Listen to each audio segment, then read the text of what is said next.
Hey, everybody. I'm Mr. B. I know a lot of you remember me from last year. I'm the lucky guy who gets to run our library at Cheltenham Elementary. Just in case there's somebody new in the class this year, I'm just going to introduce myself. My real name is Nick Blackley, but everybody calls me Mr. B, and I like that just fine. Two things for me to talk about today. One of them is Hispanic Heritage Month. I bet you know that Hispanic heritage means the history and culture of people who speak Spanish or whose parents spoke Spanish or grandparents or even ancestors spoke Spanish. All those people would enjoy Hispanic heritage because it's part of their history. And of course, we think of, right away, when we think of Hispanic heritage, we think of people who speak Spanish in the United States and then in Mexico. But of course, really, it's a lot more countries than just those two. There's all of Central America and most of South America. There's even a place in Africa called Equatorial Guinea. They speak Spanish there. And over in Asia, there's some islands off the coast called the Philippines. And although it's not the official language of the Philippines anymore, it is still a place where they speak a lot of Spanish. So Hispanic heritage is the culture and the language and the history of people who are from all kinds of different places. And we should try to remember that. I said there are a couple of things that I wanted to tell you about today. One, of course, was Hispanic Heritage Month, and that started a few days ago on September the 15th, and it'll go till October the 15th. But here's the other thing that's on my mind.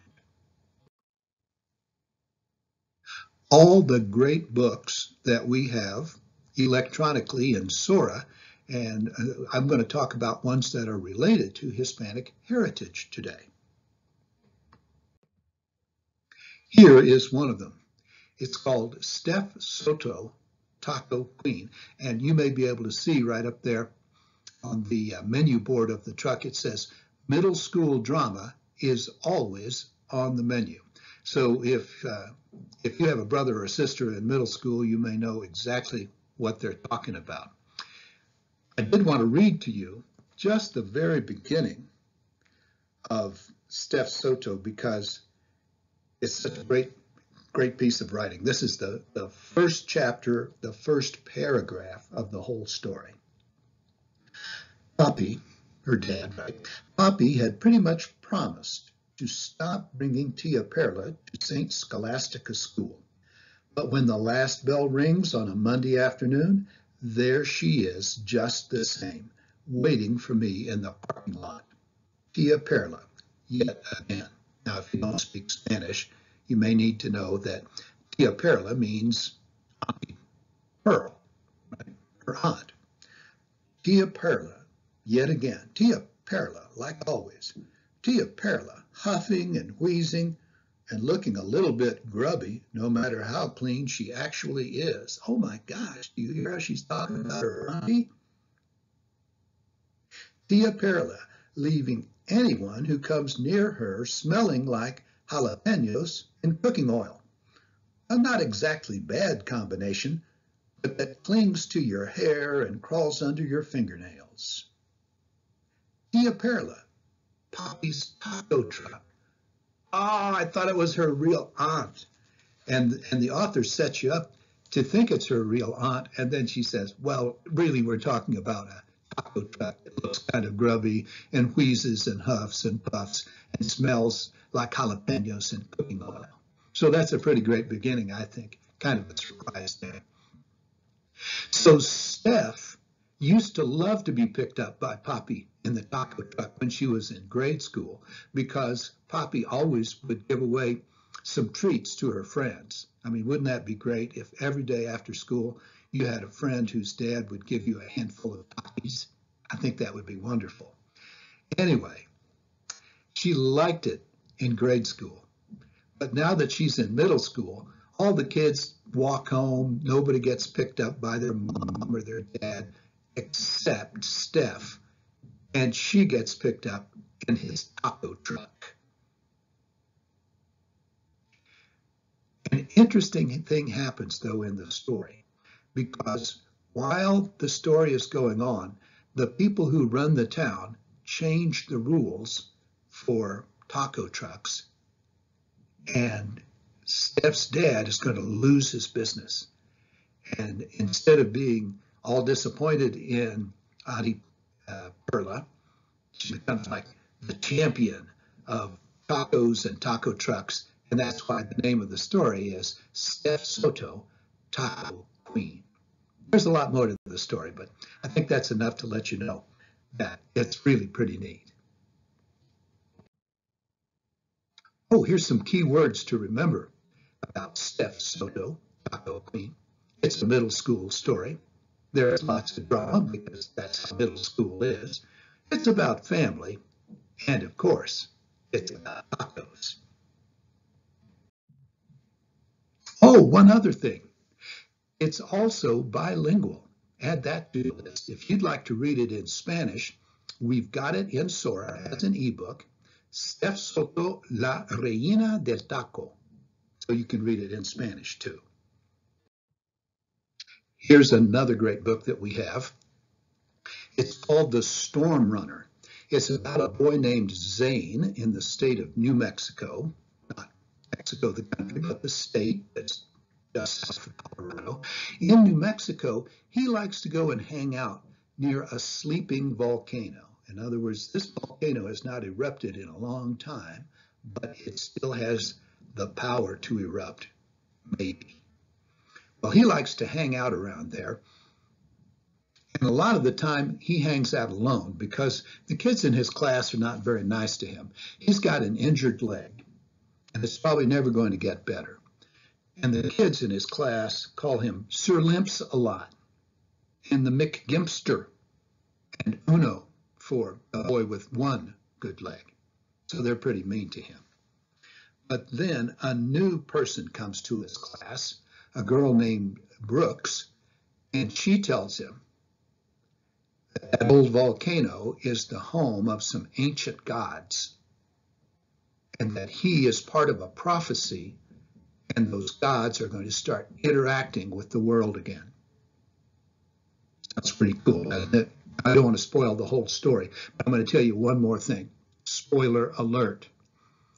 Zane finds out his dad is one of those gods. Oh, by the way, we've got that one in Spanish too.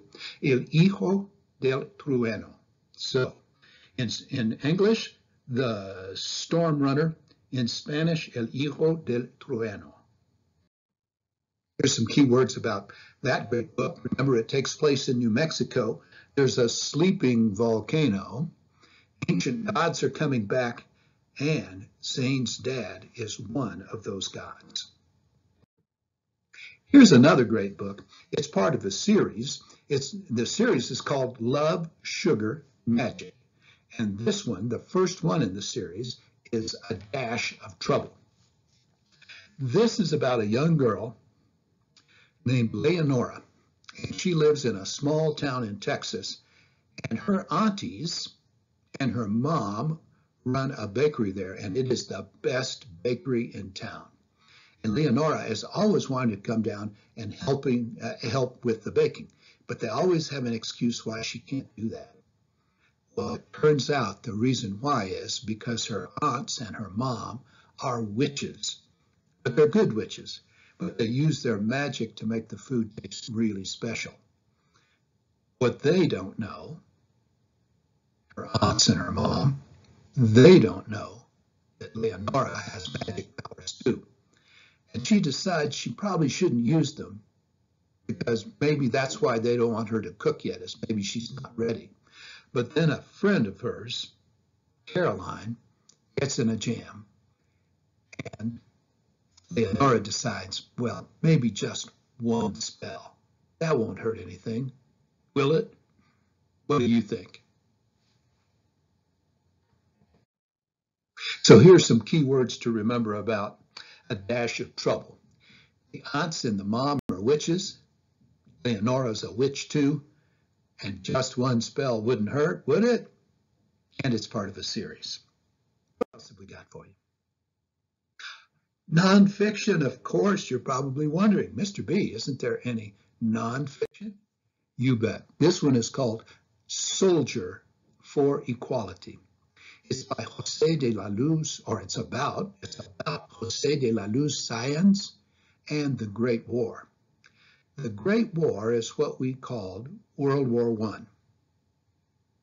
We thought that would be the last war there ever was because it was so terrible.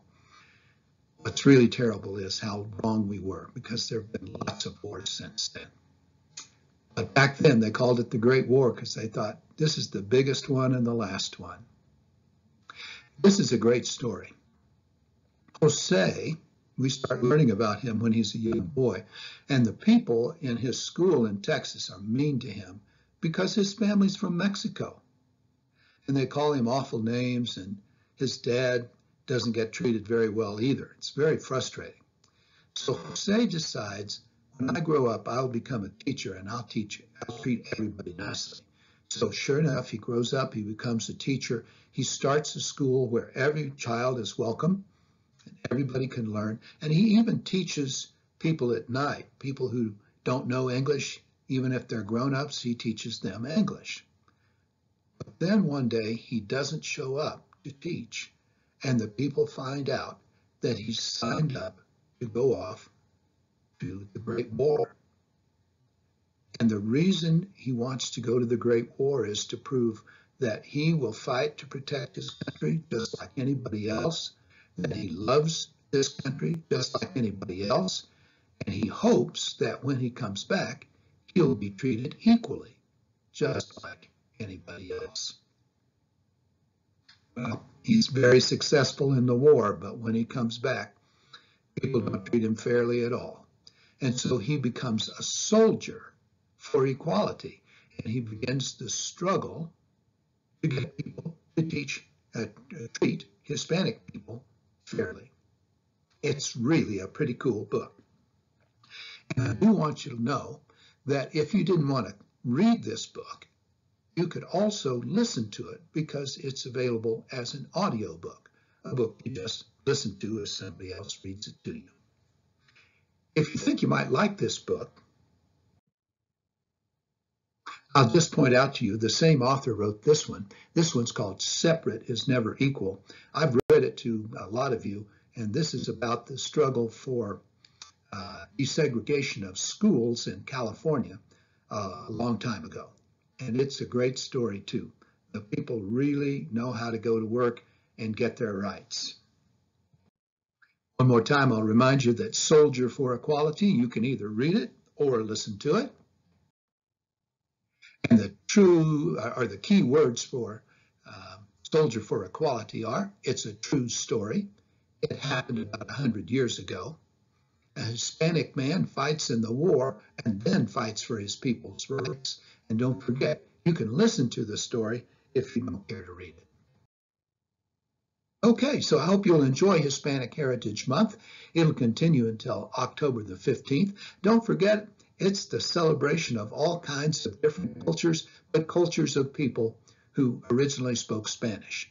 Here are your stories, or your books that I talked about today. Steph Soto, Taco Queen. This one's A Dash of Trouble, part of the series Love, Sugar, and Magic. The Storm Runner is part of a series too, so look for the second and third parts of that, as well as the original story, Storm Runner. And then Soldier for Equality, the true story of a man who fought in a war and then fought for the rights of his people. I hope you enjoy these books, and I hope you enjoy Hispanic Heritage Month.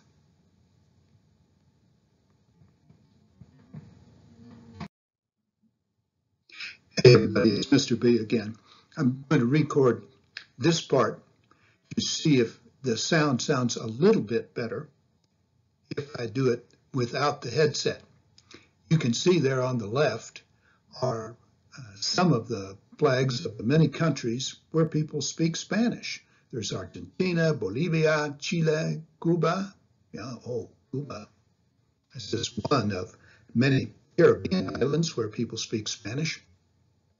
Costa Rica y Colombia, the Dominican Republic, that's in the Caribbean, Ecuador, El Salvador, Mexico, Honduras, Guatemala, Nicaragua, Panama, Paraguay, Spain, of course, Puerto Rico, which is part of the United States, Peru, Uruguay, y Venezuela.